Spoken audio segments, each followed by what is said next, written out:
Kain po tayo, paksiw na, ano tawag dito? Hiwas. Hiwas daw yung sapsap na malaki. Tapos samahan natin ng dahon ng radish.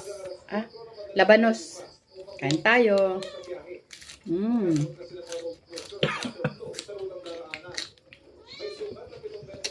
Sa abroad kasi kinakain ko eh.